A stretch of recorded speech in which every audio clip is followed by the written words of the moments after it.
Makalipas ang ilang araw, isang engranding kasal ang dinaluhan ni Reiko.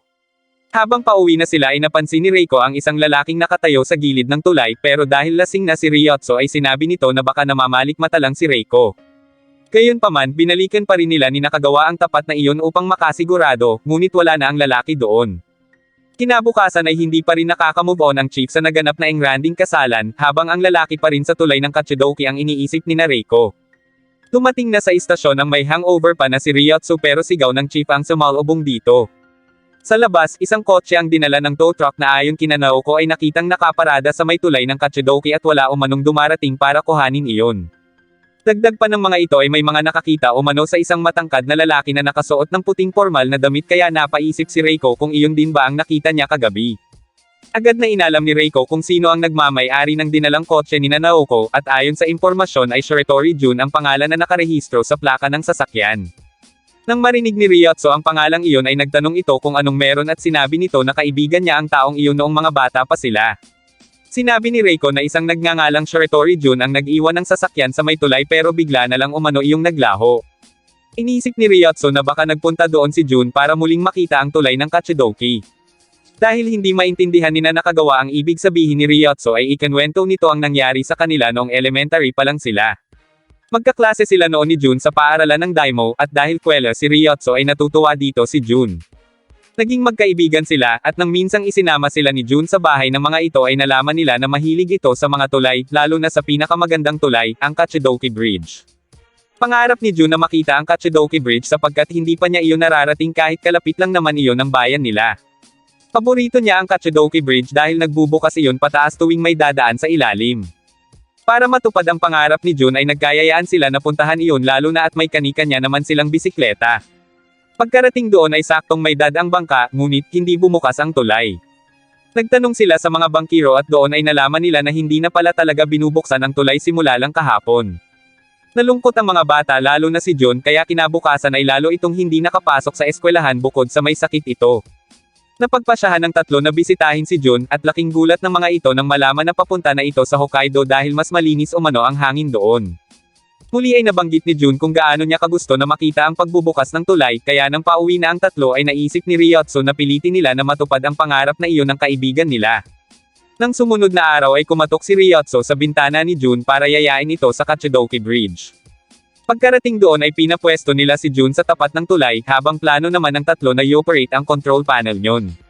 Iniwan ni Ryotso ang dalawa sa baba para sila ang magpahinto sa mga dumadaang sasakyan habang siya naman ang umakyat papunta sa silid.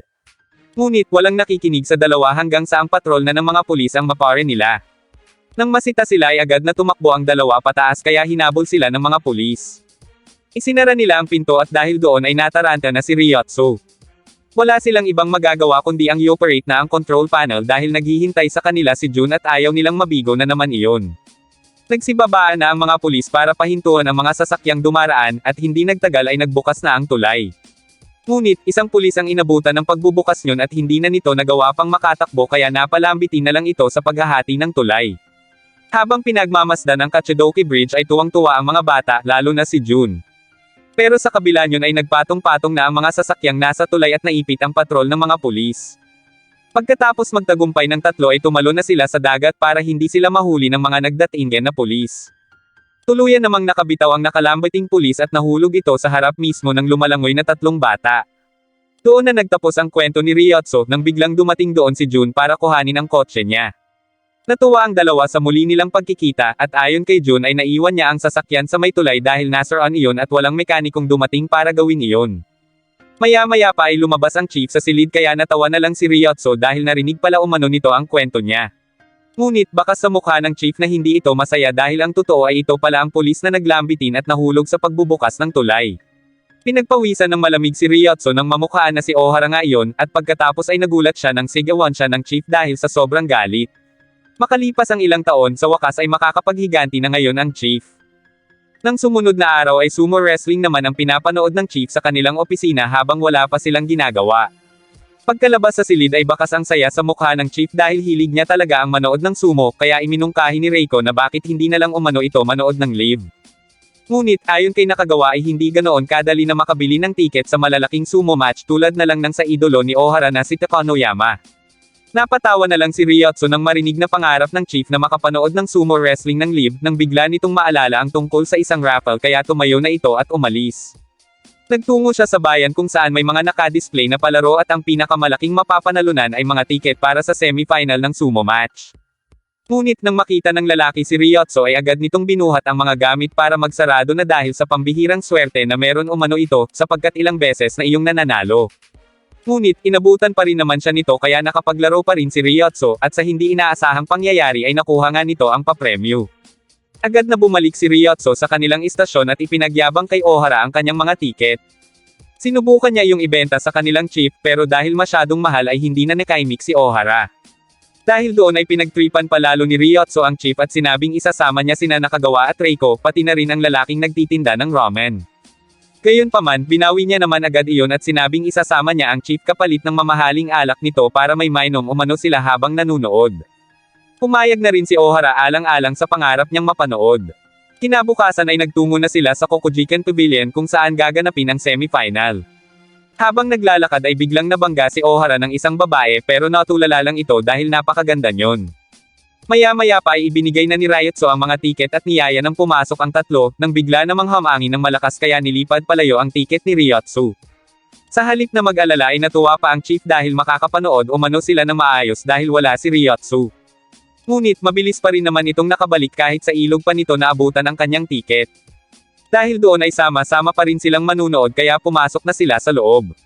Agad na inilabas ni Ohara ang kanyang binocular para mas mapanood niya ng ayos ang laban, nang bigla naman iyong agawin ni Ryotsu sabay sambat na sa kanya naman galing ang tiket.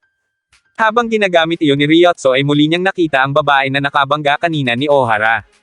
Samantala, para naman hindi na magtalo pa sina Ryotsu at Ohara tungkol sa paggamit ng binocular ay niyaya na ni Nakagawa ang tatlo na uminom na lang sila. Hindi nagtagal ay inanunsyo na ang pagsisimula ng laban kaya labis na nasasabik si Ohara, habang nabaling naman ang atensyon ni Ryotsu sa pagkain. Sa pagsisimula pa lang ay tutok na ang chief sa panonood nang bigla itong kalabitin ni Ryotsu para hingin ang yakitori nito. Nainis ang chief kaya tumingin na ito kay Ryotsu, ngunit kasabay niyon ay ang pagbagsak naman ni Mei no Umi kaya hindi iyon nasaksihan ng chief. Habang tuwang-tuwa ang ibang manunood ay galit na galit naman si Ohara kay Ryotsu, at para makapagpalamig ay umalis muna ito. Makalipas ang ilang minuto ay naisip ni Ryotsu na sundan na ang chief dahil baka hindi umano nito matukoy ang daan pabalik.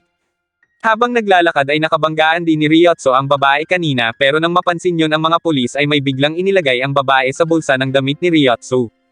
Sa kabilang dako ay nalilito at hindi malaman ng chief kung saang pinto siya papasok kaya nang makita niya ang mga pulis ay nagtanong siya sa mga ito, ngunit bago pa man siya sagutin ng mga iyon ay tinawag na siya ni Ryotsu. Bago umalis ay pinaalalahanan ng isang pulis si Ohara na mag-ingat sapagkat may gumagala o manong mandurukot doon sa pavilion. Nangyayain na ng chief si Ryotsu pabalik ay dumiretso muna ito sa isang tindahan ng mga souvenir kaya naisip ng chief na bumili na rin. Ngunit nang magbabayad na ay saka pa lamang napagtanto ng chief na nawawala pala ang wallet niya. Dahil doon ay sinabi ni Ryotsu na siya na lang muna ang magbabayad pero laking gulat nito nang makita na hindi naman sa kanya ang wallet na nadukot niya. Isang matanda ang sumigaw at sinabing sa kanya ang wallet na iyon kaya agad nitong tinawag ang mga pulis at pinagbintangan si Ryotsu na iyon ang gumagalang mandurukot. Natarante si Ryotsu kaya tumakbo agad ito pati na rin ang chief. Naisip niya na ang babae ang may kagagawan yun kaya kailangan umano niya iyong mahanap para malinis ang kanyang pangalan. Para tigilan siya ng mga humahabol na pulis ay itinulak niya ang chief para doon mapunta ang atensyon ng mga pulis. Gayunpaman patuloy pa rin siyang hinabol ng isang pulis kaya hindi siya tumigil hanggat hindi niya nahahanap ang babae. Tumakbo siya ng tumakbo hanggang sa pati sa loob ng silid kung saan nagaganap ang sumo wrestling kaya napatayo sina Reiko para sundan si Ryotsu at alamin kung ano ang nangyayari. Pagkatapos ng mahabang takbuhan sa wakas ay nakita na ni Ryotsu ang babae na kasalukuyan na namang nandudukot sa isang matanda. Sumigaw siya na nandudukot ang babae kaya agad itong tumakbo. Sa huli ay nagawang hulihin ni Ryotsu ang babae, ngunit siya pa rin talaga ang pinagbibintangan ng pulis, kaya sinabi ng matandang biktima na ang babae nga ang mandurukot. Marihing tumanggi ang babae sa paratang hanggang sa aksidenteng mahulog sa damit nito ang pitaka ng matanda. Dahil doon ay inaresto na ang babae at nalinis na ang pangalan ni Ryotsu kaya bumalik na ang mga ito sa pavilion para sa pinaka-aabangan nilang laban. Nainis si Ryotsu dahil iniwan siya ng tatlo gayong sa kanya naman umano galing ang tiket ng mga ito. Agad siyang sumunod at nang nasa panabik ng parte ay tinakpan niya ang mata ni Ohara dahilan para hindi na naman ito masaksihan ang katapusan ng laban. Dahil doon ay galit na naman ang chief kay Ryotso, at umabot pa sa sakitan ang dalawa, bagay na ikinatuwa ng mga tao dahil may bago na naman umano silang mapapanood na laban.